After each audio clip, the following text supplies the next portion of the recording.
So now talking about strength levels. These have changed a little bit from last year, but first, just a reminder of what strength levels are. Strength levels are how many hit points your character starts off with, how many he gets each game, and how many he or she can get maximally, or the maximum amount he can get. So these come in 3 levels.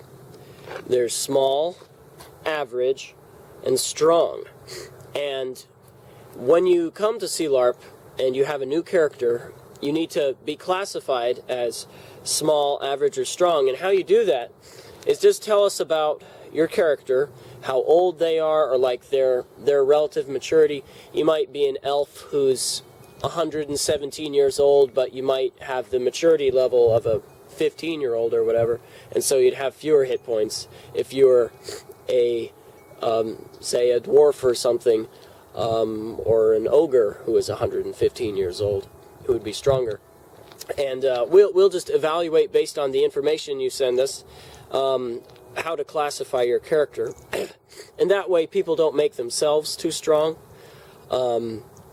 And these 3 levels of small, average, and strong, I'll read off to you. You can find in the rulebook, but this is how many you start off with. For small, you start off with 2. You get 2 more each level that you advance, which is about 4 hours of game time. And the total amount you can get is 10. So after about 5 full games, you'll be maxed out as far as hit points are concerned. Average, that'd be like humans and like me. I would be average. They start off with 4 hit points, and they get 4 more at each game, and they can get a total of 20.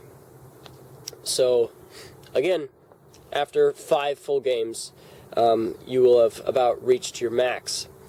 And strong, they start off with 6.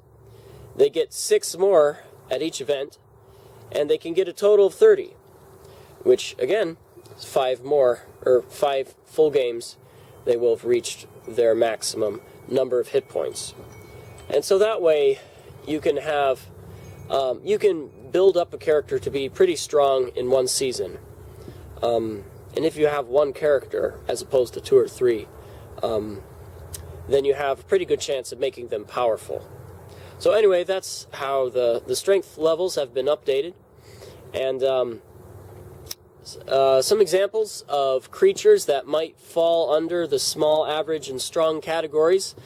This will depend on your version of the creature that you're playing, but normally these creatures will fall under these categories. So small, that'd be like hobbits, halflings, gnomes, fauns, medium-sized anthropomorphic animals, fairies, fae, etc., etc., etc. Average would be like men, elves, dwarves, larger fauns, medium-sized anthropomorphic animals, etc., etc. Strong, that'd be like centaurs, minotaurs, dragons, large anthropomorphic animals, etc., etc. And of course, the age of your character and their maturity needs to be taken into account as well. Anyway, that's strength levels for you. Thanks for watching.